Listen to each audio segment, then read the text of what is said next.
Hello students, आप सभी का स्वागत है easy way of learning by Amit Rai में। Today I am your guide Amit Rai. आपको बताने वाला हूँ क्लास 8 की मैथमेटिक्स एंड सेट बुक का चैप्टर नंबर 8 कंपेयरिंग क्वांटिटीज के कुछ पॉइंट्स, बेसिक पॉइंट्स जो आपको याद रखने चाहिए 8 चैप्टर के क्वेश्चंस को सॉल्व करने से पहले।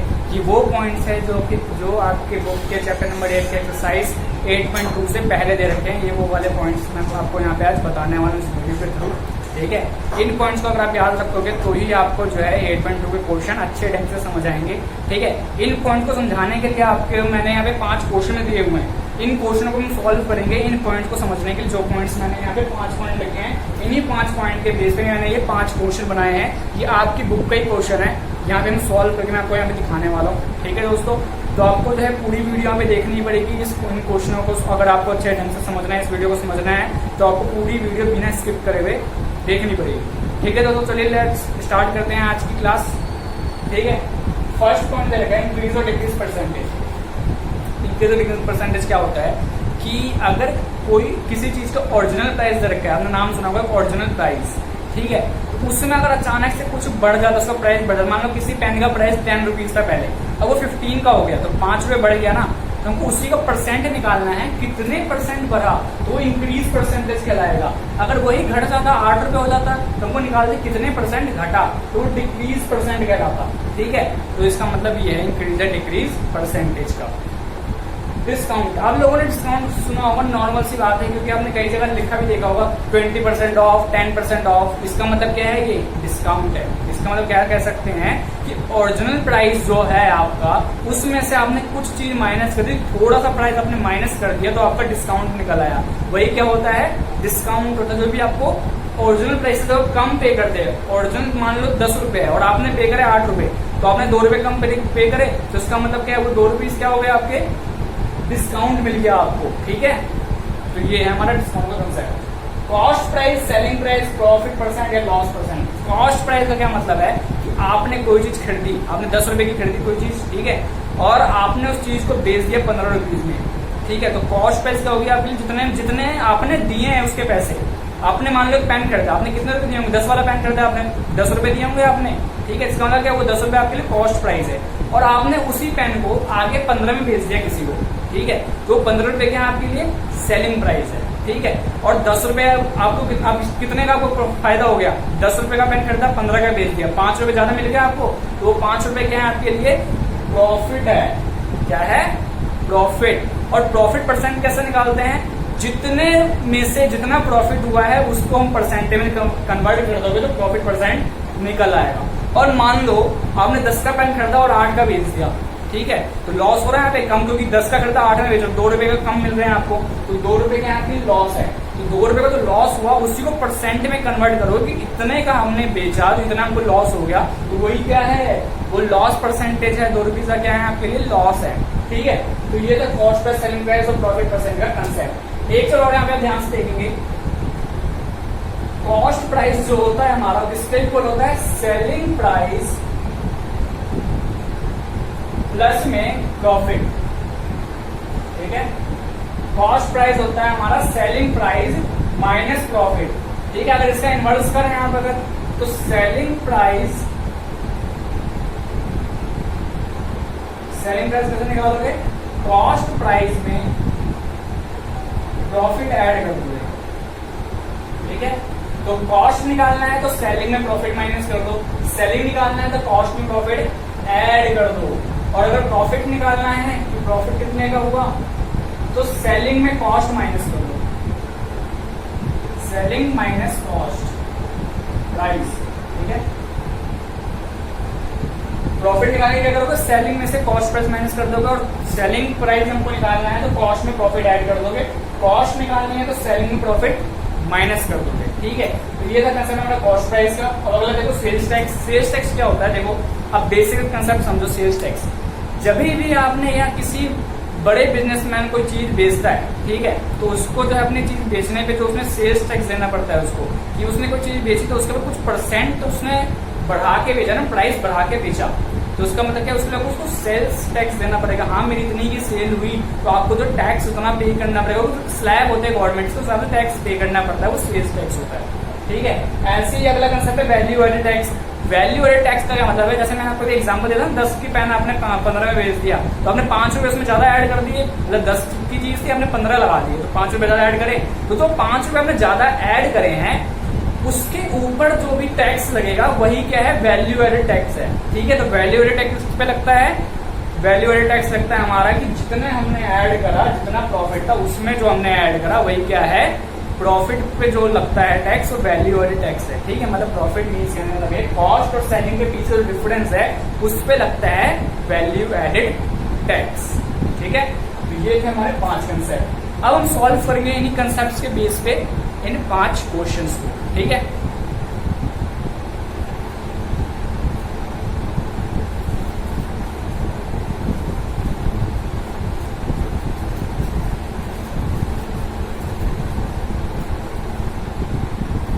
तो देखो दोस्तों पहला question, the price of scooter was ₹34,000। ठीक है, स्कूटर का प्राइस 34,000 है।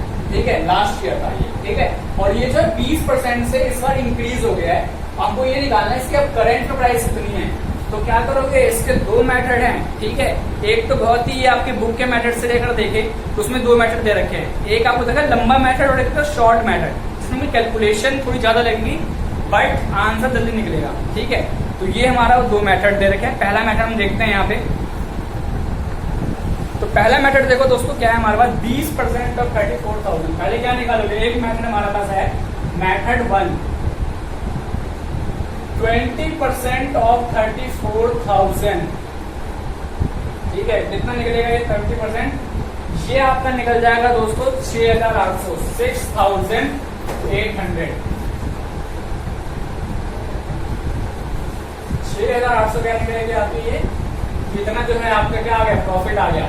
मतलब प्रॉफिट बोले तो ये इंक्रीज हो गया, प्रॉफिट नहीं बोलेंगे इसको, क्यों, क्योंकि उसने क्या बोला है, प्राइस में इंक्रीज इतना होगा, यानी कि ओरिजिनल प्राइस इतना था, इस प्राइस में इतना इंक्रीज हो गया, तो ये नया क्या हुआ, कितना इंक्रीज हुआ, इतना इंक्रीज हुआ 6,800 इंक्रीज हुआ, हमने यहाँ से निकाल लिया। ठीक है, अब आगे क्या करोगे यहाँ पे, अब देखेंगे न्यू प्राइस क्या, उसने आपसे इधर पूछ लिया, आप उसने क्या पूछा मेन से क्वेश्चन में, न्यू प्राइस बताओ उसका, तो 34,000 में 6,800 ऐड कर दोगे, कितना आ गया 40,800।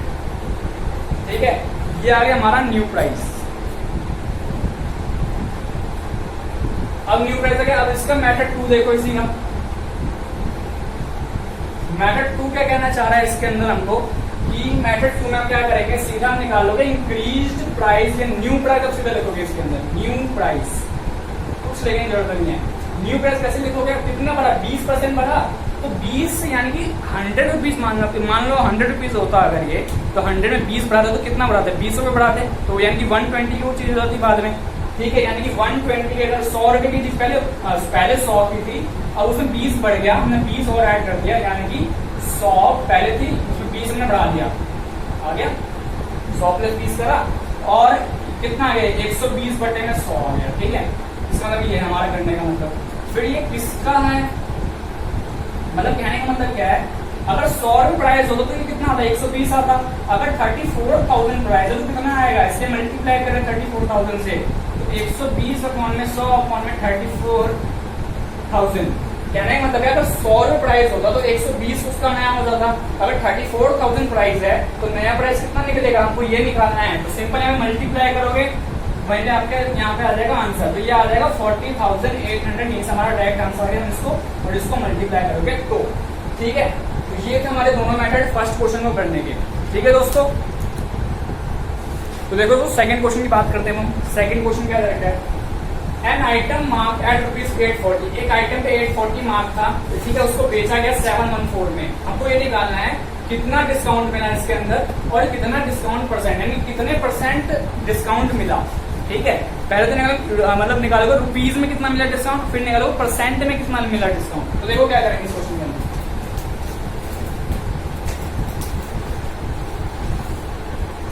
तो देखो सेकंड क्वेश्चन दे रखा है, इसके अंदर क्या बोल रखा है, ओरिजिनल प्राइस कितना था,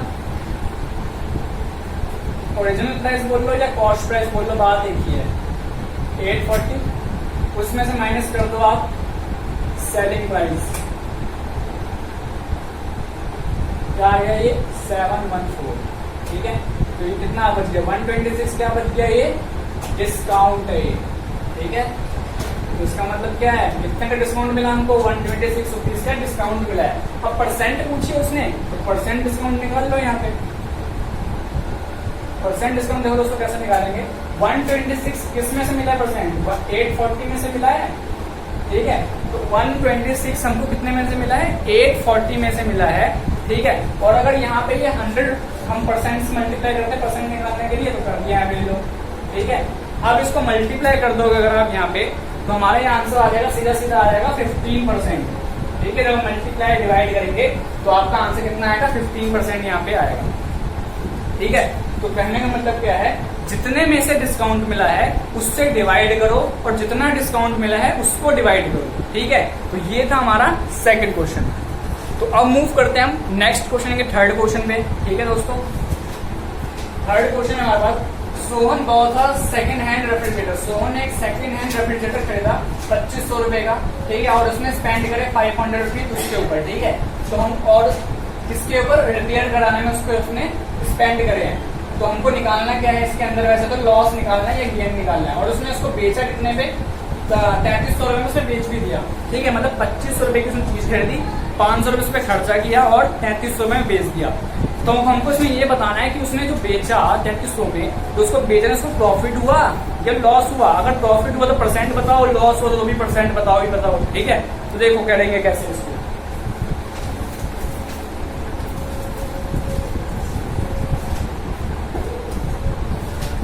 थर्ड क्वेश्चन है हमारे पास, उसने क्या बोला है, कॉस्ट प्राइस क्या होगी सोहन के लिए, जितने में उसने चीज खरीदी, ठीक है, प्लस उसके ऊपर उसने 500 रुपए खर्च भी तो किए, तो भी तो उसके कॉस्ट में जुड़ेगी ना, उसने खर्चा किया है। तो 3000 रुपए उसके क्या हो गई, कॉस्ट प्राइस है। और उसने बेचा कितने का, तो वो क्या है, सेलिंग प्राइस है, ठीक है। कितने का बेचा, 3300 का बेचा उसने। तो हमको निकालना क्या है, प्रॉफिट होगा लॉस होगा। अब एक बात बताओ, देखने से लग रहा है 3000 छोटा है या 3300 छोटा है, 3000 छोटा है, तो उसका मतलब क्या प्रॉफिट हुआ, बस आपसी बात है। निकाल लो यहाँ पे 3300 में 3000 माइनस कर दो, क्योंकि फॉर्मूला क्या है हमारे पास प्रॉफिट निकालने का, सेलिंग प्राइस में से कॉस्ट प्राइस माइनस करते हैं तो प्रॉफिट निकल आता है, ठीक है। तो ये कर दिया हमने यहाँ पे, 300 रुपए प्रॉफिट हो गया उसको। अब निकालना है प्रॉफिट हुआ कितने परसेंट, प्रॉफिट परसेंटेज निकालनी है। तो 300 रुपए मैंने क्या बोला था, जितना प्रॉफिट हो उसको डिवाइड कर दो, किससे डिवाइड करना है, जितने में से प्रॉफिट हुआ है। यानी कि 3000 रुपए में 3300 प्रॉफिट हुआ है, ठीक है। कहने का मतलब हमारे पास ये है, मतलब कि अगर उसका प्राइस कितना होता, अगर उसका प्राइस होता 100 रुपीज तो कितना प्रॉफिट होता। देखो यहाँ पे क्या करते हैं हम, ओरिजिनल प्राइस जो है उतने में से तो 300 प्रॉफिट हुआ है, तो बस हमने परसेंट निकाल दो इसमें से, 0 से 2 0 से 2 0 कैंसिल, 1 से 1 कैंसिल। तो कितना आ गया ये 10% हमको क्या हुआ है, प्रॉफिट हुआ है इस के अंदर। थर्ड क्वेश्चन के अंदर रेफ्रिजरेटर बेचने पर सोहन को कितना प्रॉफिट हुआ है, 300 रुपए, यानी कि 10% प्रॉफिट कमा लिया उसने, ठीक है। अब मूव करते हैं नेक्स्ट क्वेश्चन पे।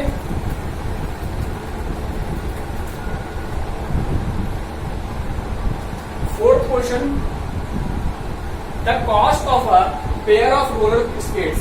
रोलर स्केट्स के जो पेयर का जो कॉस्ट है वो एक शॉप में 450 है, ठीक है, और सेल्स टैक्स उसके ऊपर 5% लगाई गई है। तो हमको बिल अमाउंट फाइंड करना है। मतलब आप लोगों ने मान लो किसी ने भी रोलर स्केट्स खरीदे, ठीक है, और उसकी कॉस्ट आपको दे रखा शॉप के अंदर 450 है, और उसके ऊपर जो है सेल्स टैक्स भी लगना बाकी है अभी, ठीक है। किसके ऊपर, उस रोलर स्केट्स के ऊपर सेल्स टैक्स लगना बाकी है। और कितना सेल्स टैक्स लगेगा उसके अंदर, 5% लगेगा। यानी कि अगर 100 रुपीज प्राइस हो रोलर स्केट्स की तो 5 रुपए लगेंगे इसके ऊपर। यानी कि अगर 100 रुपए की आपने चीज होती है वो अगर, तो 5 रुपए आपको क्या देना पड़ता है, सेल्स टैक्स देना पड़ता है, ठीक है। तो देखो क्या करोगे इसके अंदर, सबसे पहले हम देखेंगे ऑन ₹100 टैक्स पेड। अगर 100 को कितना टैक्स पे करते हैं आप, ₹5, ठीक है। और अगर ये ₹450 है तो कितना टैक्स पे करोगे, तो सिंपल सी बात है, 450 है तो उसका 5 रुपए निकाल दो, 5%, ठीक है। अगर 100 हो तो 5 पे करते, हमको 450 है प्राइस, तो कितना पे करेंगे, तो डिवाइड करके मल्टीप्लाई निकल जाएगा आंसर, 22.5 यहाँ पे आंसर आएगा आपका, ठीक है। तो ये तो हमारा है 450 पे कितना सेल्स टैक्स लगा, 22.5। हमको निकालना क्या है, मेन बिल अमाउंट निकालना है। बिल अमाउंट का मतलब है टोटल अमाउंट, कितने की वो चीज हो गई अब सेल्स टैक्स देने के बाद। ठीक है, कैसे निकालोगे, बिल अमाउंट कॉस्ट में ऐड कर दो सेल्स टैक्स को।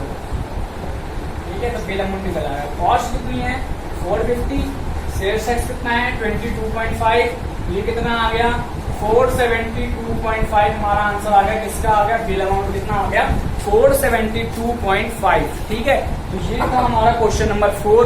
ठीक है दोस्तों, हम मूव करते हैं नेक्स्ट क्वेश्चन, यानी फिफ्थ क्वेश्चन जो है हमारा आज का। Waheeda bot N air cooler. Waheeda ने एक एयर कूलर खरीदा, कितने का 3300 का। ठीक है, जिसके अंदर 10% क्या लगा हुआ है, वैट लगा हुआ है, वैल्यू एडेड टैक्स लगा हुआ है। Find the price of air cooler before VAT was added. हमको क्या निकालना है, एयर कूलर का प्राइस निकालना है, ओरिजिनल प्राइस निकालना है जब उसमें वैट नहीं लगा हुआ था। मतलब कि जिस प्राइस पे शॉपकीपर ने खरीदा था वो प्राइस हमको निकालनी है, यानी कॉस्ट निकालनी है। ठीक है, यानी कि वहीदा कैसे कस्टमर ने खरीदा कोई चीज, उसमें वैल्यू एडेड टैक्स लग गई। ठीक है, सेलर ने सेलिंग प्राइस लगाया होगा, बढ़ाया होगा, तो उसके ऊपर वैल्यू एडेड टैक्स लगी है। कितनी लगी है 10% लगी है। तो कैसे करेंगे इसके अंदर, देखो सबसे पहले देखो वैट को समझते हैं, price before tax, price including tax. अगर इसके अंदर उसने क्या बोला होता कि अगर इसने बोला हुआ है कि प्राइस कितना देगा 3300 देगा प्राइस, यानी कि इसके अंदर क्या है, वैट इंक्लूड है, बोला है क्वेश्चन के अंदर। ठीक है, तो वैट प्राइस यानी कि include price with VAT. Simple आप ये लेंगे तो सबसे बड़े रहेगी, प्राइस विद वैट यानी कितना है वो 3300 है। कैसे निकालते हैं ये, कॉस्ट में क्या जोड़ा होगा, वैट जोड़ा होगा, तो ऐसे निकल गया हमारा ये। कहने का मतलब प्राइस विद वैट कैसे निकालते हैं, कॉस्ट प्राइस में आप ऐड कर दो वैट, तो कितना आ गया था ये 3300 आ गया था। ठीक है, कॉस्ट में हमने वैट ऐड करा तो 3300 आपको क्या है, प्राइस विद वैट। ठीक है, हमको वैट कितना दे रखा है 10% दे रखा है। ठीक है, तो इसका मतलब क्या है, अगर 10% प्राइस दे रखा है, 10% वैट दे रखा है, तो ओरिजिनल प्राइस निकालना है हमको।